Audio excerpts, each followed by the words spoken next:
everybody. Welcome to another episode of What a Hell of a Way to Die. It's Nate and Francis coming back at it. Nate, you guys did your spring forward now, right? So everybody's back on the same time. You guys are going to have your 10 p.m. sundowns or whatever? Not yet, actually. It's 1 p.m. in London. We normally record at 2 p.m. my time. So either you have fallen back mysteriously, or we have not sprung forward yet. But that is coming eventually. Yeah, for the time being, it actually makes my life a little easier because, a significant amount of my shows are with people who are based in the U.S. or elsewhere, and so it's just like being slightly like 1 hour closer makes life a little easier. But I rode in. I didn't have to use closed-fingered gloves today. I could wear my fingerless gloves when I was cycling. You know, I was just wearing a sweatshirt. I didn't have to have like a coat with like a collar protecting my neck and stuff. So it's nice. Like it's warming up. It's supposed to be. We don't know if we want to believe the INTSUM, if you will, the RUMINT, but the weather forecast that I go off of on Dark Sky says that on Tuesday of next week, it is supposed to be the equivalent of 70 degrees Fahrenheit, which would be the warmest it had been probably since October. Wow. It does not, I mean, like I said, it just simply does not get that warm. It doesn't really get super cold, but it doesn't get that warm either. And so, 21 Celsius or right around 70 Fahrenheit, that would be, oh my God, 21, 22, 23 is just beautiful weather in this city, honestly, man. It's so nice when it's warm here. It's just that it's not warm very often. Weather-wise, like England sounds like LA, but 25 degrees cooler all the time. It's the Pacific Northwest.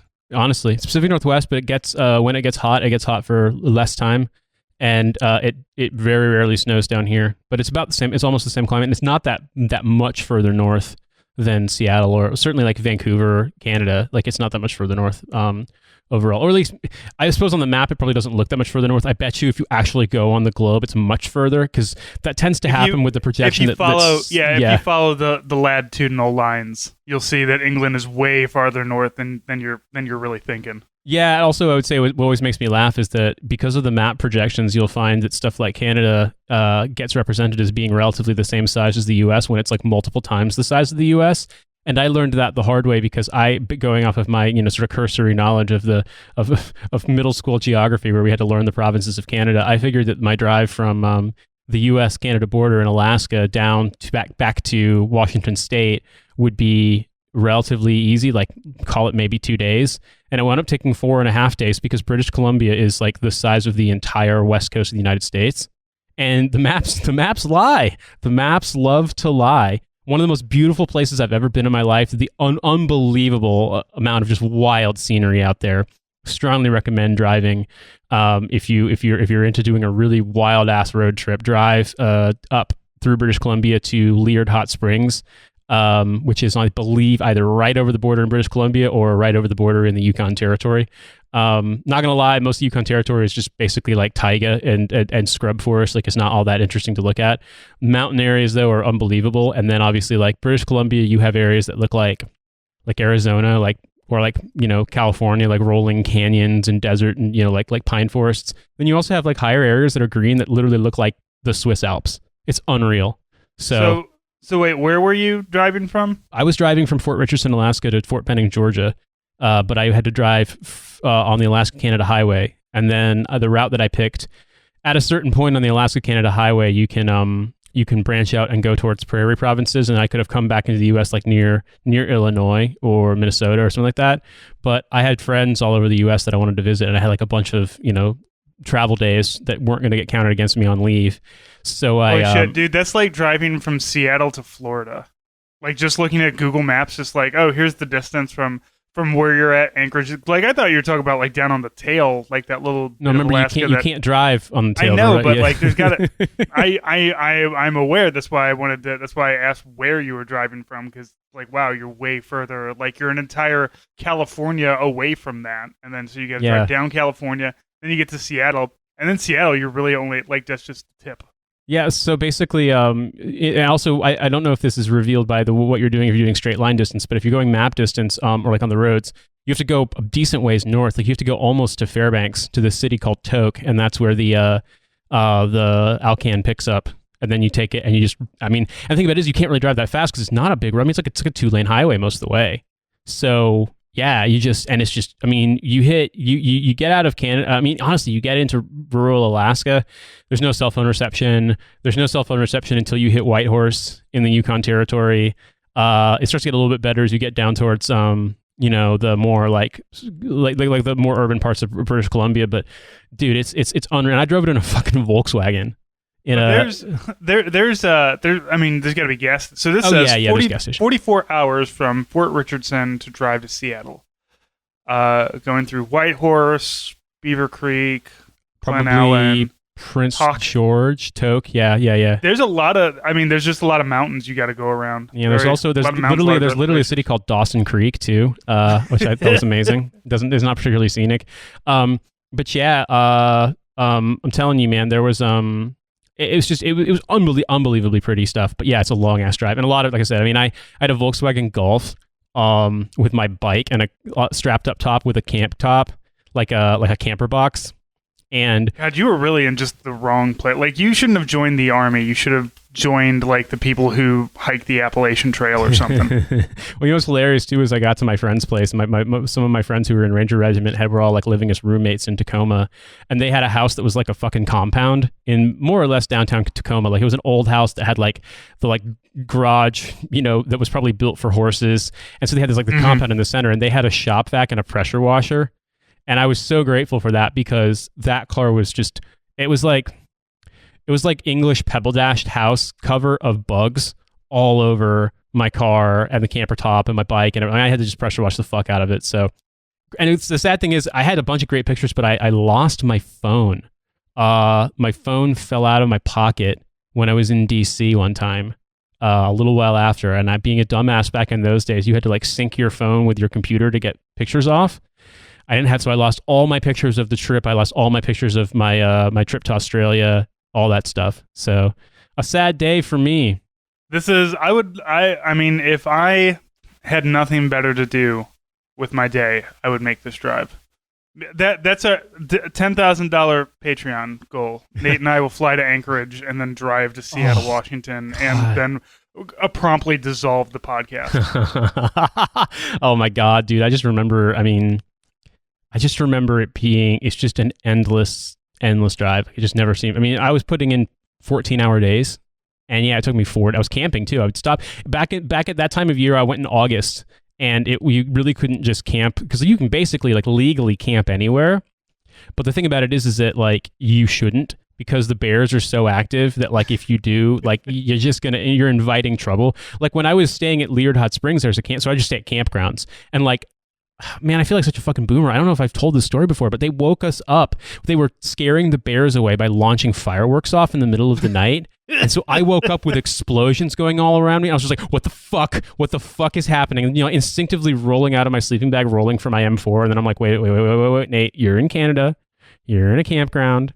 They don't do this in Canada. They shoot explosives at bears, not at They're not directed at me, but yeah, no joke, man. And then the next morning I got up and I bathed in the hot springs, and then got in my car and kept going. And as I was pulling out of Leard Hot Springs, like there was just like a family of bears trooping around right on the wood line and stuff. So like, yeah, it's the bear situation is real, and the bison situation is real. I had at one point had to navigate around a herd of bison who were camping out on the road, and it was just like, well, fuck.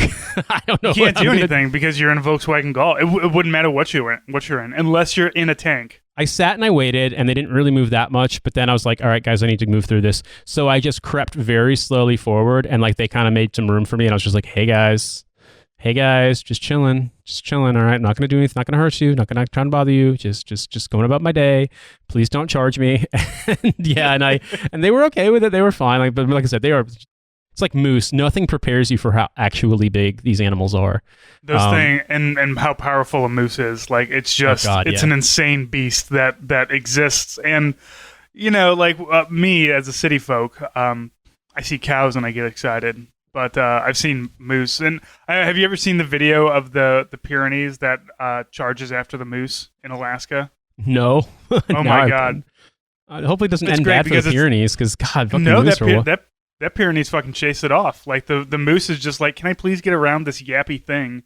And like, you know how big a Pyrenees is. I know how big Yeah, they are. yeah. And then you see it up next to a moose. And like the family is trying to call this dog back because they don't want to get near the moose. And it's just like, man, you're just either going to watch your dog like just be happy and have fun, or it's going to die. One or the other. There's no in between here. I used to see moose on the trail in Anchorage all the time. And sometimes they come up, they'll be very close to you. And yeah, it's unfathomable how big they are. Like, yeah, it's just like their haunches are like taller than the tallest man's head. Like it's wild. We had a caribou head, a stuffed caribou head that we got from a friend, a family friend on my wife's side. The guy shot it in Alaska in the 80s, and it's just like, we at the time, because we were living in that giant Victorian house, we had the ceilings to accommodate the rack that this thing has. Of course, yeah. Now in my current house, there'd be nowhere to put it. Well, Francis, speaking of shooting at things and being in the Army, there's a story that appeared on our headlines. We were tracking that I thought was interesting, and I thought was perhaps indicative of the mental state of a certain portion of America. So I'm just going to read this story, and we'll pause for reflection at appropriate moments. The headline is, National Guard convoy carrying COVID-19 vaccines ambushed by gunmen in Texas. I mean, okay, headline alone. That's why this isn't being talked about more. I don't know, other than the fact that everything else is so horrifying in this country that, like, random dudes pulling over a National Guard convoy at gunpoint is just like oh, well, that happened too, I guess. But we had 10 people die in a mass shooting, and like 7 people. Then we had 10 more people die in a mass shooting. Yeah, like, all right. Anyway, a Texas National Guard convoy transporting doses of the COVID-19 vaccine was ambushed and temporarily halted Monday morning by an armed man in West Texas, according to police. The convoy was ambushed by Larry Lee Harris, 66. Who started following 3 National Guard vans after they stopped at a gas station and attempted to run their vehicles off the road multiple times, Idalou Police Chief Eric Williams said in a statement. The incident was first reported by the Fort Worth Star-Telegram on Monday afternoon. According to Williams, after that unsuccessful attempt, Harris turned his vehicle into oncoming traffic and stopped in front of 3 National Guard vans. He got out of his truck and aimed his .45 caliber handgun at unarmed National Guard soldiers. Harris then claimed to be a detective and demanded he search the vehicle and order the guardsmen out of the vehicle at gunpoint. At this time, Idalou police received a call and rushed to the scene, which took place about 2 miles east of Idalou on Highway 6282. Upon arrival, the Idalou police officers were met by several uniformed National Guard soldiers and Harris, who the police took into custody without further incident. No guardsmen were injured. Harris was in possession of a loaded Colt 1911 .45 caliber pistol and an additional loaded magazine, and had another loaded magazine in his truck. After being detained, Harris told police that he followed the National Guard soldiers from the Love's gas station in Lubbock, claiming that the people in the vans had kidnapped a woman and a child, according to the police chief's report. Williams added that Harris appeared to be mentally disturbed. Do you think? Yeah, shocker. Fucking shocker. Harris, who has an Arizona address, was arrested and charged with aggravated assault with a deadly weapon, unlawful restraint of 11 National Guard soldiers, unlawful carrying of a weapon, impersonating a public servant, and interference with Texas military forces, according to jail records. He was being held at the Lubbock County Jail on a federal hold with no bond set, according to jail records. This was a very dangerous situation since the suspect was standing in the midst of an unarmed guardsman with a loaded weapon when the Idalou officers arrived on scene, Williams said. We are grateful that the officers were able to take him into custody without any of the guardsmen, the officers, or the suspect getting hurt. Homeland Security has joined in the investigation, authorities said. Neither the Texas National Guard nor the National Guard Bureau immediately responded to requests for comment. Now, this is military.com, so I have to ask myself, what is the top comment going to be? What is it? Read the top comment. Which one of you morons picked the title for this article because it was in no way an ambush? You people are all idiots. This wasn't an ambush. It was simply a man with a vehicle who forced another... It was a fucking movement to contact, you pogues, you fucking liars. It's the National Guard's fault. They weren't properly ready for combat operations. I love, first off, the military.com article. Like, I was reading an article like yesterday that didn't have the picture of Larry Lee Harris, who looks like Saddam being pulled out of a spider hole. Like, if I was going to do a terrorism, I would try my best to not look like Saddam Hussein, personally. Oh my God, I have some great comments in this thing Go before we ahead. talk Yeah, about the let's- story. So somebody replies, Theo Bauman replies, "Welcome to Trump's shithole nation in the land of the all caps holy guns." And then some replies, "Maybe you missed the memo, but Biden is now your president." Another one says, "Brian Shaw, call me Bauman does not get out much." And then John Meade replies, because this is Marine John, "The only shithole nations that I can think of are New Zealand, followed very closely by Australia. You peckerless beings let your government strip you first of your guns, and then after that, the rest of your rights." Peckerless. Peckerless. John, how old do we think John Meade is here? Connect with John. Let's look up John on Facebook. Let's see. No, his time in the military, Germany, January 1989, March 1982, in the 3rd Infantry Division in Germany. What a fucking U.S. guy. Army Command Sergeant Major. He was in the Army from 1971 to 1996. U.S. Postal Service from August 1997 to August 2018. And his current job, best friend to my wife, June 1986 to present. His redneck rating is 133%, according to one of the images he's posted. Let's see, his zodiac sign, he is 116% Libra. That doesn't... His hometown is Springfield, Missouri. He currently lives in Nixa, Missouri, in what looks like the south of Missouri. His African soul animal, John, is a lion. Okay. Problematic. He graduated from Nuremberg American High School in 1971, so he's my dad's age. He likes to take a lot of online quizzes that matches him up with a random inanimate object and then post pictures of it. The car that fits his personality is a Chevy Chevelle. Yeah. What dog breed are you when you're angry? It's a pit bull. Isn't that everybody? Like, what's the whatever. No, I'm actually an Australian Shepherd. When I get mad, I just like to run circles around people and bite their heels until they get really pissed off at me.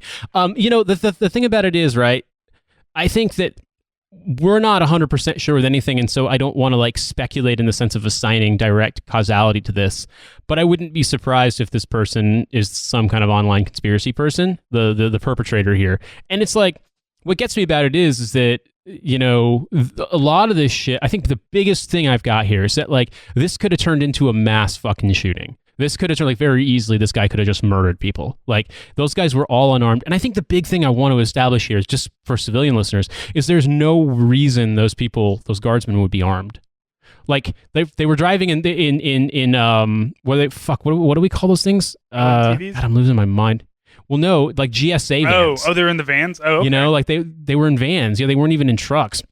But even in a regular convoy, even if they have weapons, they don't have bullets. You don't give people, there's very few situations in which, if you were in the United States or in I don't know, in a partner nation that's not a war zone, that a convoy of American military is going to have weapons. These guys or have ammunition for their weapons.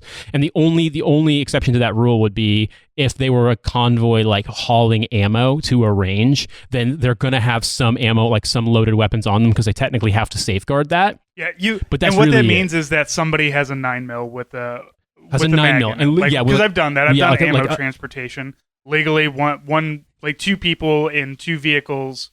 I can't remember the exact regulations for it, but we had two vehicles. One of them had to be a military vehicle, so it has to be a tactical vehicle. So not a GSA van, but a Humvee or an LMTV, and a person in both vehicles has to be armed with a 9mm.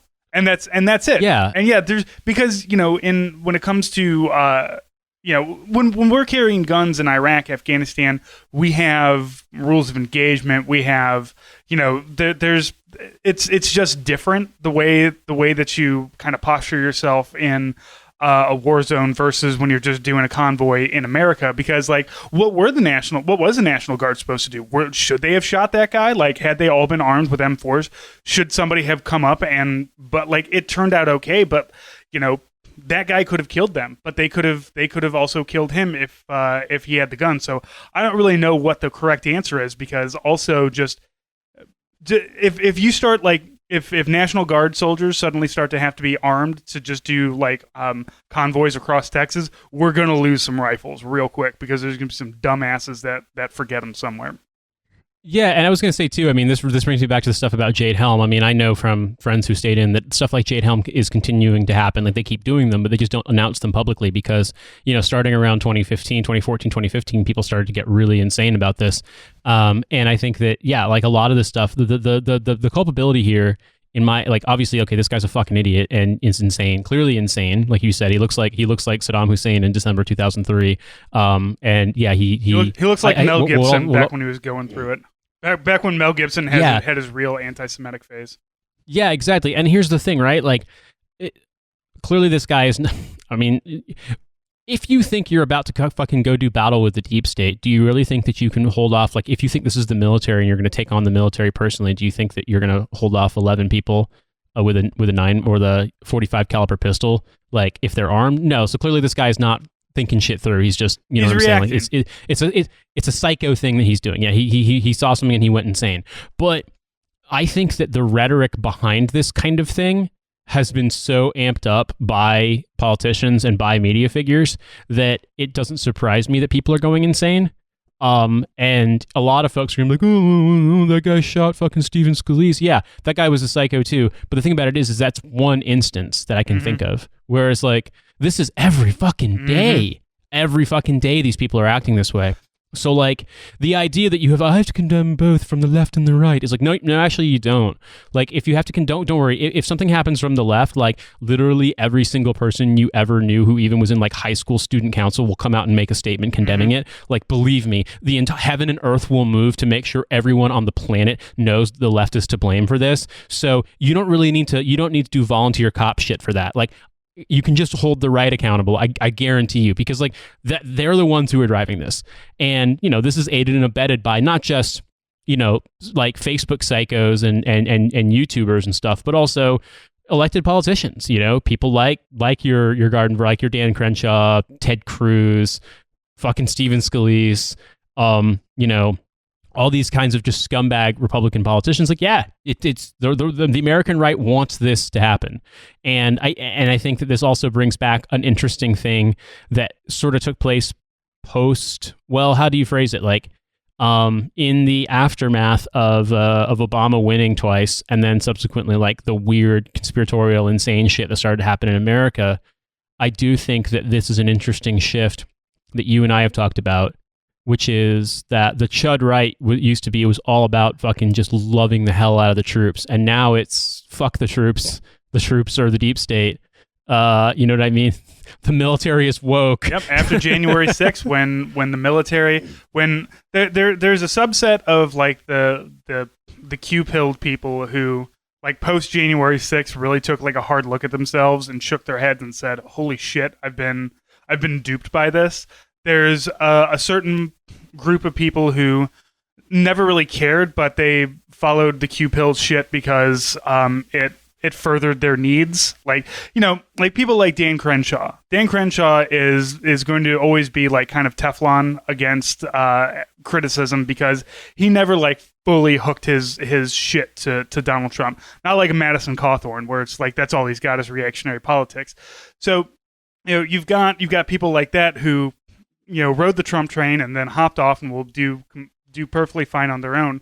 But you are absolutely going to have this large, group of people who have decided that they've continued to be lied to, and they're going to get their I guess their revenge, their reward, like this is a guy, like they stopped at a Love's gas station, and the idea is that for some reason the National Guard kidnapped a woman and her daughter and threw them in the back of this van and kept going. And there is absolutely like the mentally disturbed thing is 100% true. And it is very much an indictment of the current state of politics, but also just the current state of like our healthcare system that at some point in time, somebody should have said, dude, you need to go get some fucking help. And there should have been help there available for him.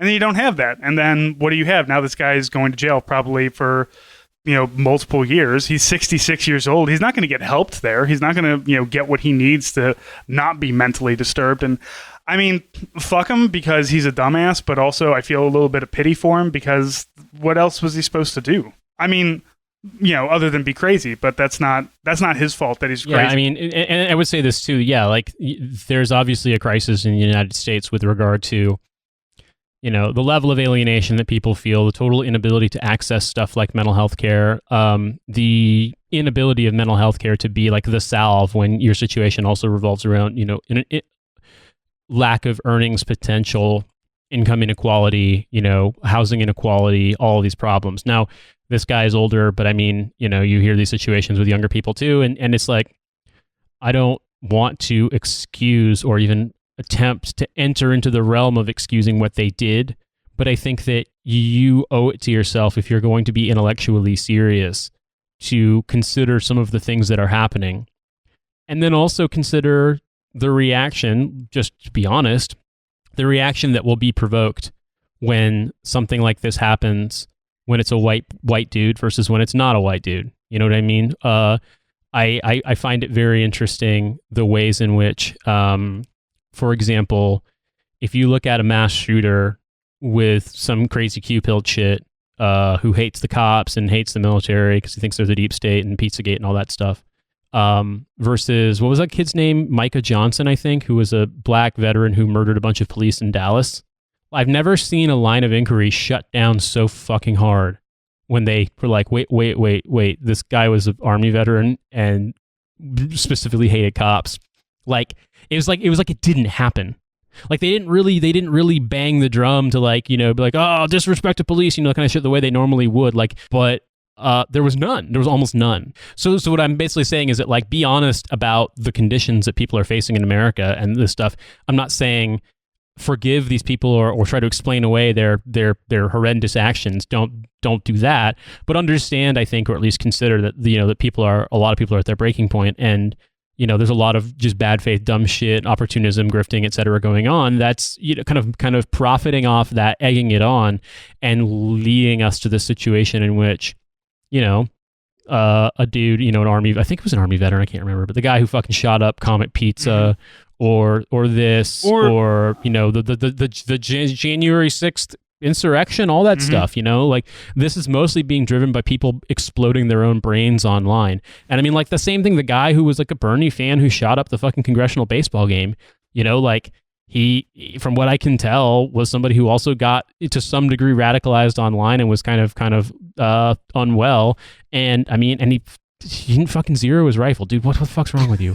Anyway, I probably have to cut that out. But most of these people haven't fucking zeroed their rifle, so I'm not too concerned about it. But also, I don't have a rifle to zero, so what am I gonna do?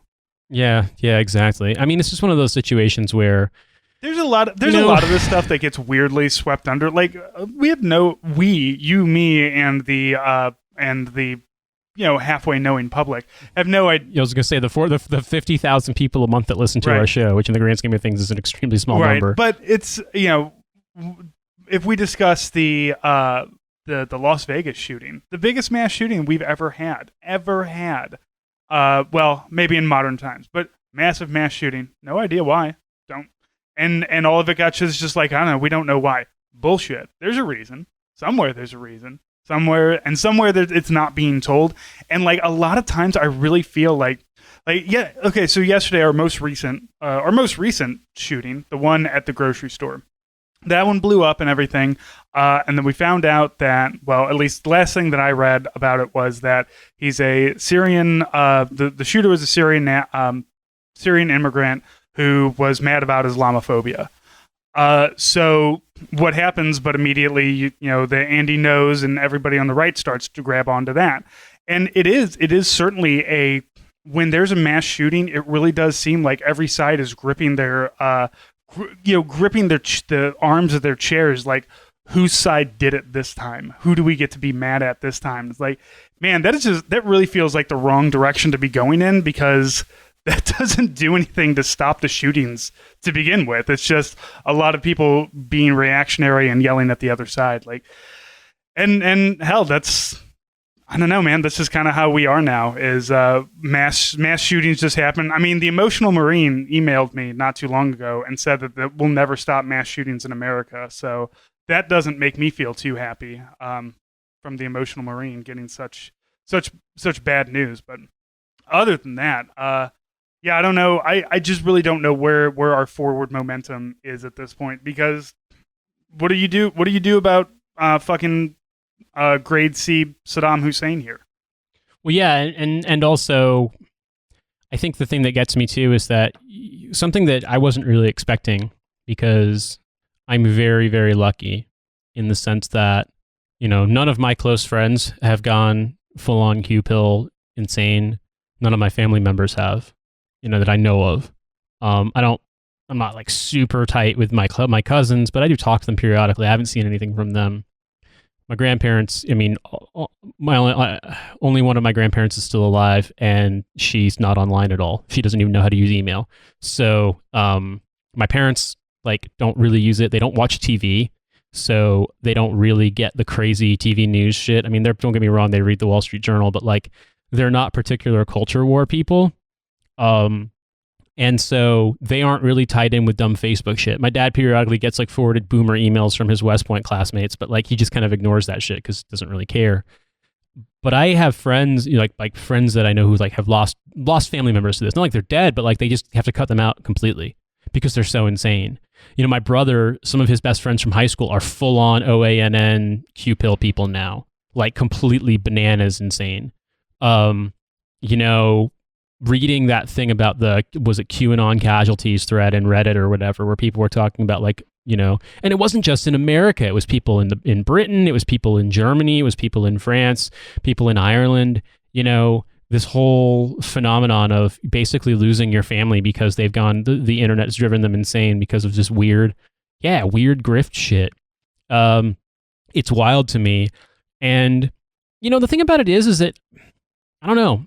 I think that you and I recognize that the free speech absolutism argument is really fucking stupid, because invariably it winds up getting weaponized by the worst faith people to argue in favor of, invariably it gets invoked. It's always Islamophobia. It's always racism. It's always misogyny. It's always homophobia, transphobia. Invariably the free speech argument is always invoked to defend bigotry and marginalization. And yeah, fuck that. I don't give a shit. And I gotta be honest with you, I'm becoming less of a true believer in free speech with regard to the way this stuff works when I see, because it's not even really, in my opinion, a thing that's I'm concerned about policing the behavior of individuals. But what I am concerned with is think about how many tech platforms profit off this stuff. They benefit, they make billions of dollars making this happen. And they're nope, we have zero responsibility about any of it whatsoever. That's the shit that gets me. I think that what we as a society, in the society we live in, one of the biggest questions we have to ask is what is the definition of violence? Is violence only when I come up and I punch you in the face, or is violence when Ben Shapiro spends 4 hours a day talking about how the Mexicans are going to come over here and take all of the jobs, and all of your all the immigrants have been doing all these murders and killings, and how the Muslims are doing all these murders and killings, and how our American way of life is being threatened by these outsiders, and they're violent, and the only thing that we can do back is to have violence. And then somebody says, yeah, I agree with that, and they grab their gun and they go do violence. Why is the person who egged that person on not also held responsible? Why is that not considered part of the violence? When you the idea that violence and free speech are completely separate from one another, that violence is the only time that it turns to violence, the only time that it becomes illegal. You can stand here and you can scream slurs at the top of your lungs, and you can rally a bunch of other people who look like you around you and say, we all need to go buy guns, and we need to protect our way of life, and we need to do this, that, and the other thing. And even if that person who's giving these speeches doesn't pull the trigger, honestly, I believe that they're just as liable. And free speech, I watched the video of your British bobbies who were trying to arrest somebody for posting "fuck the police" online or whatever, online harassment of the cops. It's where are the free speech warriors on this one? And it's never that. It's always, I want to say... No, it's always slurs. It's always, I want to be racist. I want to say slurs. Yeah, slurs, transphobia, saying eugenics is real and good, that kind of shit. Yeah, there's a whole stupid fucking jack off fake think tank devoted to free speech and like the Free Speech Union in the UK. And weirdly, they've been really fucking silent about all this stuff. They love to talk about goddamn J.K. Rowling or like some C-grade fucking actor who's washed out, completely coked to the eyeballs and trying to run for London mayor and is getting like sub 1% polling. But like they never seem to like, this seems like a legitimate threat to free speech. Like the police basically saying, you've insulted the dignity of the police. We have lèse majesté laws for the cops. Like, yeah, you'd think that'd be a fucking problem. And I think the problem that I've got is that, I don't know, I hate the idea of like, oh, well, that's a slippery slope. You let one thing happen, blah, blah, blah. Like, I don't think that you should be arrested or you should be charged or you should be shut down for insulting the state. I don't give a shit about that. What I do care about is people spreading lies and those lies making people go insane and people then, acting in violent ways because of the fabrications and the prejudice and the bigotry and the distortions and all that stuff. I genuinely think that if you shut down that stuff, if you made these platforms, even as like a liberal solution, like incrementalism, you made them criminally liable for this stuff. They can police it. They know how to police it. They just don't want to because it's expensive, and their job is to rake in billions from the fucking Rohingya genocide, not to actually enforce stuff on their own platforms. You know what I mean? I saw Bernie Sanders saying that maybe deplatforming Trump on Twitter wasn't the right idea. It's like, shut the fuck up, Bernie. It was absolutely the right idea. Like, I mean, you just get rid of this fucking. He's just a stupid lying dumbass. Stop letting look, I get it. I'm all about free speech, but also I'm not all about letting racists spew whatever they want. Like the whole idea of defeat them in the marketplace of ideas is incorrect. That's a made up thing. You will never do that because you'll never win because it's all it is an opportunity for them to spread their shit. And also the thing that I got to say too is that like I get frustrated too because there is obviously a definitional challenge here in the sense of, like, invariably, if you're like, tech companies need to ban racism on their platforms, then like what they define racism is like support for boycott, divestment, and sanctions in Palestine, and then also anti-cop racism. And those are the only racisms that are allowed to fucking, basically, if you support BDS and if you don't like the police, then you're racist and you have to get banned. But everything else is just the fucking Burkean tradition or whatever the fuck they want to talk about. And that does drive me nuts, and I think that's a challenge you have to face, and that like there has to be pressure, and it's hard to define. Like I think conceptually I know where I stand. I think in terms of what needs to be done, I think there's a lot of discussion out there, and I definitely think that I couldn't tell you right now the steps I want them to take, but I know that like when you look at some of the stuff that's happened with, for example, Facebook not having anyone on their platform who was a moderator who spoke Burmese, and full-on genocide shit was being spread on Facebook, and Facebook partnering with mobile like phone providers and data providers in these countries, so that like, for example, in Burma, if you buy a mobile phone, like a prepaid card, you don't get charged for data usage if you're using Facebook or WhatsApp. And then there's no one. So basically, you've made it. Basically, anyone can use that. Anyone who has a mobile phone that's got wireless data can use it without any data charges. And you have no one who speaks their language moderating it.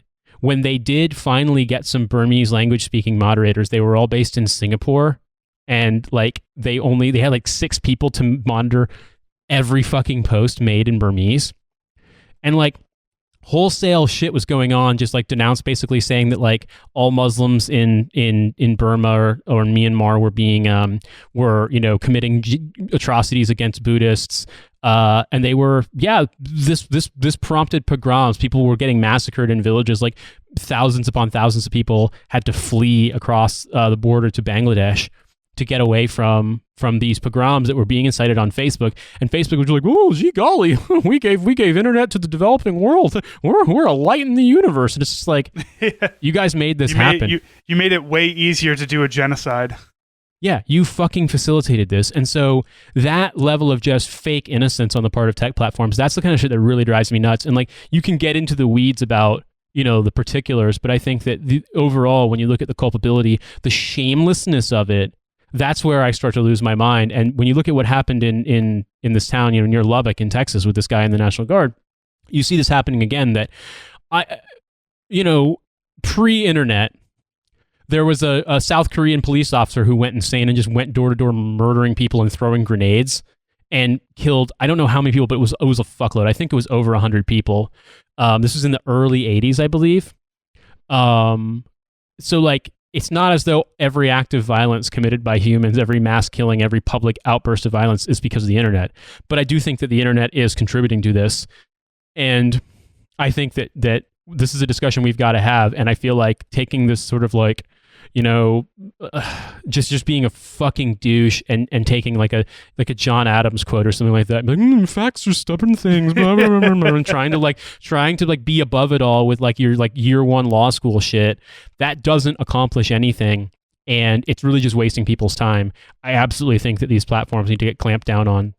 I absolutely think that there are things that like might offend people's sensibilities about free speech that need to happen, because, for example, when I think about the sheer number of people in the Philippines who are experiencing extreme psychological distress because they got hired to be content moderators for Facebook, and now apparently their job is to spend 8 hours a day, determining whether or not videos are like beheadings or child porn or shit like that, and they have to watch the videos before they can fucking determine that they are prohibited content. So you have these people being paid the equivalent of like $6 an hour to watch just the most horrible shit you can possibly imagine, so that Facebook users don't have to see it on their timelines. Like, there's a way in which you could prevent this from happening, which is, to make it harder for people to upload content anonymously. And like, that sounds bad, don't get me wrong. I recognize there's a lot of fucking pushback, and there's a lot of ways where that could be weaponized only against people on the left. I get that. But to me, when I look at these platforms existing and these people being victimized, because they have to be the human firewall against this just utter depravity being shown,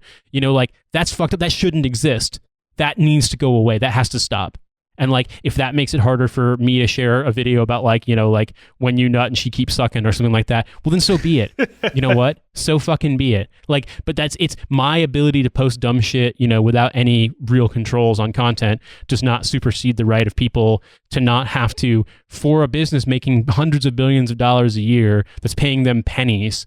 It should not, my freedom should not obligate these people to be psychologically scarred because they're the ones who have to look at, the most, just like, I don't know how to say this. There are videos that people are uploading to places like Facebook of like adults raping infants. Like, and you are making people in the Philippines and other places watch this stuff to then be like, yep, this is, I got to tick the box, but they have to watch it before they can tick the box. Like, if you didn't make it so easy for stuff to get shared and uploaded, if the eyeball attracting factor of these tech platforms to make people addicted wasn't their bottom line, then you could find a humane way to stop this and not obligate human beings to have to see this like, fucking hell dimension from Event Horizon for their 9-to-5 job. If there was, taking the normal psychic damage that happens to, that is just put up on Facebook and like concentrating it on just a couple of people, like, I feel like the best thing that we could do is just say, no, let everybody upload something, and once it gets enough flags, it goes away. And because let's be honest, there's no way to properly do this. You can make it as hard as you want to upload something. People are still gonna upload the most fucked up things, and somebody is going to have to see it and say, wow, that's fucked up before it gets flagged and before it gets taken away. Which like makes me honestly think that most social media is a complete bane of society and should be, regulated all to hell and possibly out of our lives. But also, I really like Twitter, so I don't fucking know. Maybe, I don't know if Twitter's any better about it. It's not. I know Jack is also a full-on Republican. It's really not. Who likes to. I mean, he's a Republican that likes to do hippie shit sometimes. St. Louis, man, what are you gonna do? As far as I've heard with stuff like Twitter, for example, their moderation is almost non-existent. Right. I mean, hilariously, ISIS knew this when they were on Twitter, and so they would always register their accounts on the time zone equivalent of like 8 p.m. on a Friday night, because on the west coast of the U.S., because they knew that Twitter moderation wasn't active on the weekend, so they could just post beheading videos all weekend long, and they'd get banned on Monday morning, San Francisco time. But like they knew they could get away with it. YouTube, not so great about it. YouTube benefits from the fact that like you can't upload just full on porn to YouTube, but there was a whole scandal not that long ago about some really creepy shit with like videos of kids on YouTube and stuff like that was being, people were curating playlists that were really gross, that were all about like, you know what I mean? Like imagine taking videos of like kids at play, but like making like really creepy fucking video like edits. And then sharing huge playlists of that, and like most of the people in the videos have no idea that their videos have been like chopped up and done this way. Like it's really, really fucked up. So like all these platforms have problems with it. That's why I don't put my daughter on the internet at all, because it's fucked up. Yeah, man. I mean, Jesus Christ. Oh, dude, I have got to tell you this one story before we plug the bonus. This is like one of the creepiest things I've ever heard, and it's not even like visceral or like disgusting, in the sense of like being like a gross out thing. It's just the concept like chilled me the first time that I heard it. And I'm just like, this is what I think of whenever I think of social media, and like, oh, isn't it great to be connected and share stuff? I heard the story through Cynthia. She knew someone who was relatively active on Facebook, sharing photos of like her kids. She had, kids who were probably under the age of 10. And she had been sharing photos of them since they were babies. And there was some issue either with her Facebook account or with her iCloud. I don't know what it was. But long story short, she lost all of her photos of her kids. Aside, and like, I don't know where it was, like where they were hosted, whether it was on Facebook or if they were uploads to Facebook and she hadn't saved the pictures. Long story short, she didn't have copies of them. And she posted about that, and someone set up a burner account and messaged her on Facebook and said, hey, don't worry, I've been saving literally every photo of your kids you've ever uploaded. If you want, I can just give you an archive of them. And this is why when people say, what do you need a gun for? It's shooting my computer after reading that. Cynthia has told me, she's like, after reading that, she's like, if we ever have kids, like we will acknowledge their birth and we will never post anything about them. There's a great thing that we use called back then.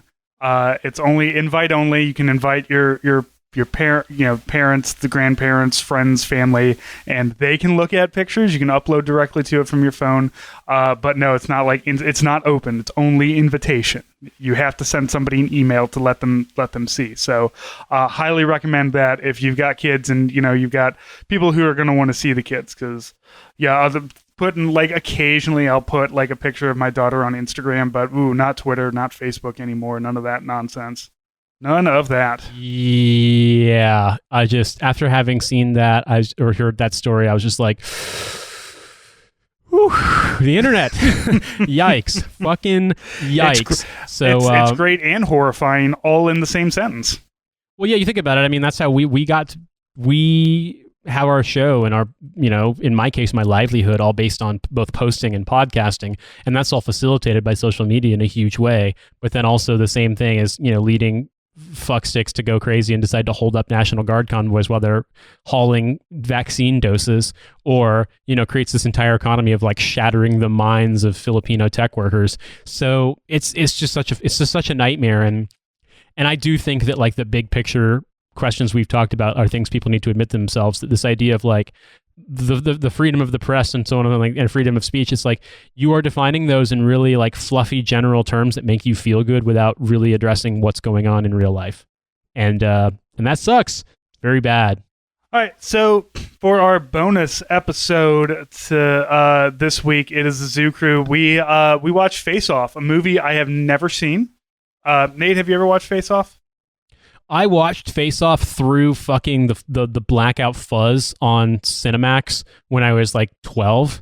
So I have seen the entire movie, but I haven't seen the movie in any kind of clarity where you can see what's going on.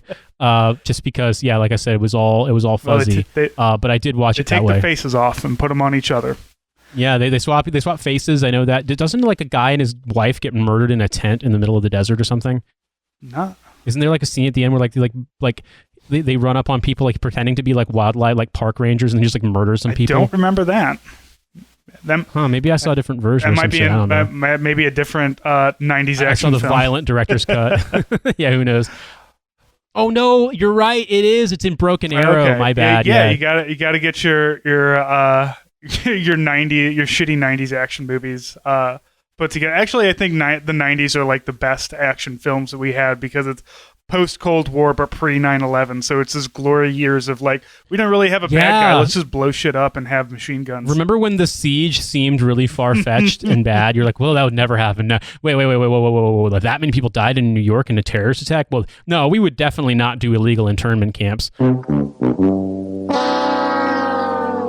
Dude, Running Man, the book had a 9/11 happen in it. Like the guy hijacks an airplane and runs it into a building. Didn't some people be like try to like reach out to Tom Clancy to advise the government because he wrote that fucking book about like the son of a Japanese World War II soldier fucking does a kamikaze with an airliner on like the Capitol building during the State of the Union, and so Jack Ryan becomes president?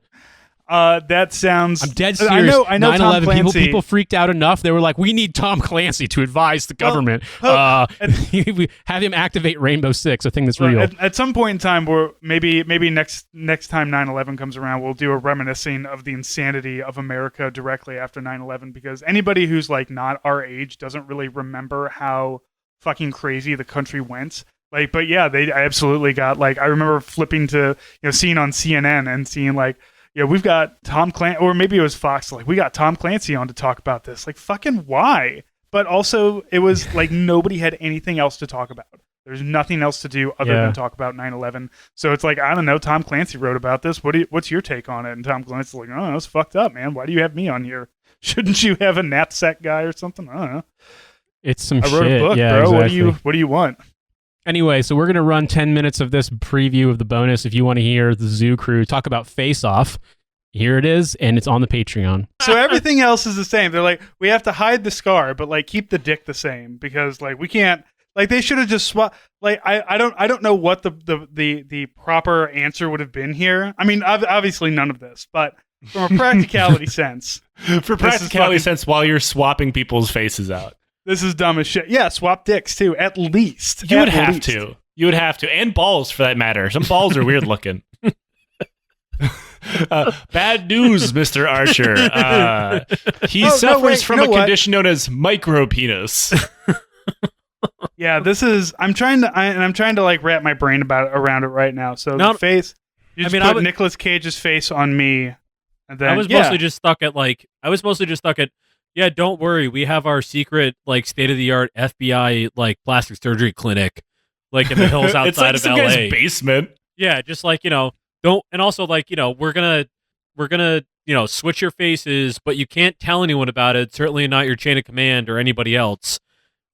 Yeah, you can't tell your wife. You can't tell, like, because that's the way we're gonna get, like, so you can go and testify in court. Well, you see, Your Honor, I see what we did is I went to my secret mad scientist, and he burned my face off with a laser, but he put the other guy's face on me, so that way I could go into the cell to beat the shit out of a guy to convince his brother that I was him, so he would tell me where the bomb is, so that way I could switch faces back and go defuse the bomb. I mean, it's a very simple, straight ahead Fourth Amendment matter, Your Honor, and elementary, obviously. Yeah. This is an argument you scream from the side of the road while you're covered in piss and cat shit. This is one that you like. Yeah, Coney 2012, man. You buy a bunch of the letters at Home Depot and fucking plaster this shit on the side of your white van as you drive around. But carve it into the Toynbee tiles. The thing is also, I appreciate this movie too because I love science fiction, not because it's, aliens and shit in space, but because it's science fiction. You can do anything you want to explore some kind of humanity, right? So what if, like, you are a shitty cop who your wife hates you and your son's dead and your daughter hates you, and you've just like obsessively been chasing after this guy and life is shit. What if you got a new body? What if you got a new start? But also that start was as a fucked up terrorist and you have to find a dirty bomb. That's a exploration of a human condition that was very surprising to me. What if he actually had some ideology and like Archer becomes him, and he's like, actually, this makes a lot of sense, and then he just stays that way. You face swap with Ted Kaczynski, and then like read his book. He's like, no, man, I'm gonna keep going with this. I got you, bro. I think he has some points about the modern world and high technology, and I frankly want to subscribe to his newsletter. And anyway, I rented a U-Haul truck. Parody in Minecraft. Parody. Speak for yourselves. Oh, Look, you can have good ideas and bad ways of getting your ideas done. I'm just saying. So we have to the Patreon today, and we're going to spend it all on fertilizer.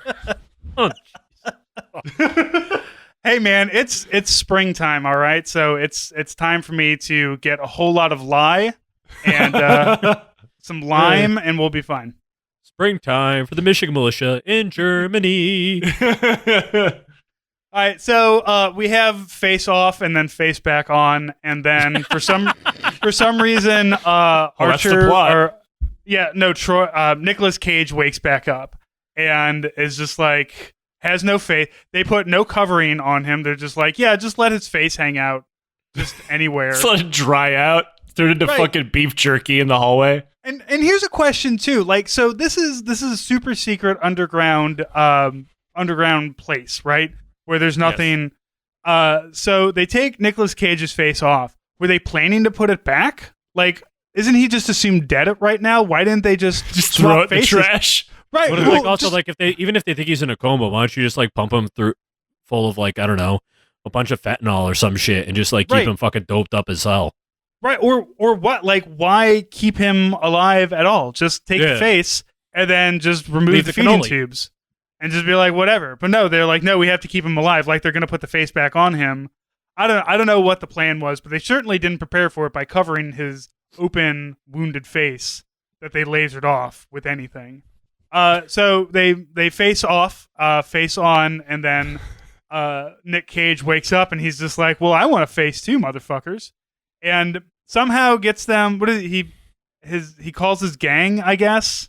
Yeah, who they are is never really filled out. I assume the Weather Underground or something. I don't fucking know. But he doesn't know where he is. Right. What does he he calls do? his gang and says, that weird face laboratory that the FBI has that's really secret. Yes. Yeah, that one. Go there. Yeah, he actually secreted a GPS device into his butthole years ago, just in case. You know the NXS Club face/off? It's actually a place where they take your face off. Go over there. I need you to go downtown. You're going to bust a left. Drive about 2 miles down until you see a neon sign that says, Shady FBI Face Surgery Laboratory. I'm in the basement. If you come to the evil headquarters inside a volcano, you've gone too far. Some writers believe in hiding these things and being subtle. I do not. I am not one of them. What is it? I know people who use. I know authors that use. I know some authors use subtlety, and they're fucking cowards. Yeah, they're fucking cowards. Yes. So we have the face off. Then John Travolta as Nick Cage. So Travolta Cage goes to prison to figure out how to figure out where the bomb is from his brother. His brother kind of figures it out, doesn't he? Also they focus on him a bunch and make it look like he's kind of figured it out, and then also Travolta Cage, like when he finally gets the information about where the bomb is from him, it's just like, haha, you dumb shit, and like walks away, which is maybe not the best long-term plan. Right. Like, how is he? Here's another thing. How is he supposed to? Like, he's in a fucking Chicago black site. Like, he's in a place like where an international black site, apparently, since they cite the Geneva Conventions for some reason. We're on an oil derrick, 12 miles off the coast. They're in Guantanamo Our flag Bay. has fringes on it. Right. They're like, man, we really want to do Guantanamo Bay, but tsunamis are a problem now because of climate change. So, well, I mean, this is why you always have to be afraid of admiralty law. So, whatever, anytime anyone brings you in front of a court with a fringe on the flag, just make sure that you state that you're a traveler walking the land and you just are here to settle the matter. Make sure you haven't showered in months before you make that argument. Sir, I am a resident of Sealand, and we will not stand for this. This fucking prison, which apparently doesn't exist, like is supposed to be some kind of supermax facility, but everybody wears like magnetic boots that they only take off if you go to get if you go to the clinic to get electroshock therapy. So like, just think about that for a minute. All these guys are in there for a life fucking sentence, and some of them hypothetically will never be able to see their feet again. They're just like rotting within the boots. At that point, if you take them off, like the skin will come off with it. The boots will just become one of you. Yeah, it's like I used to be a medic, so like it's like a diabetic wasn't taking his socks off in like 3 months. Yeah. Oh. Just the fucking skin sloughs off. Yeah, it's disgusting. So yeah, I don't really know what his plan was. Like he got the information, but like nobody knows he's there, and he has no way of getting any kind of communication out to anybody. Like he can't really make a phone call because he's not call there. And you there. can't send letters either. Like even if there was some like on the down low encryption type like shit that you could put in a letter and mail it out to some like dead drop or something, like no, you're in a pit somewhere with apparently the Gestapo being your prison guards. You can't send out anything. So like, what's the game plan? Like, how does he know when to like get pulled out? Well, they say at one point they say, I think it was like Miller or like one of the other FBI agents says like, we're going to send you in there for like a couple days, and then, regardless, on like the third day or whatever, we're going to pull you out. Okay, so he was going to, he had an exit. They do have like but also like they don't really explain why, because like at the same time this happens, and as soon as he gets the information is when, Cage Travolta gets his, Travolta Cage's face planted on him, and then burns down the fucking like plastic surgery facility with all the FBI agents in it because they just like stuck around. Like none of them are on the oil derrick. Right, and the doctor, they're all just like, yeah, we sent him to that oil derrick. Anyway, time to just like, chill out, have a smoke break here in the secret FBI face surgery. We're all just, everyone who has this one key secret is just all going to hang out together in this one centralized location. I can't see anything bad happening. Everybody, remember, you can follow me at Army Strang, follow Nate at In These Deserts, follow the podcast at Hell of a Way, and just thank you if you're here. Thank you for listening. Thank you for supporting us. Thank you for being one of the many people who have been listening to us throughout the years. It's always wild, Nate, when you tell me how many people listen to us. Like, goddamn, we're psycho. But hey, you know what? We appreciate every one of you. So thank you for being listeners, and we will talk to you next week.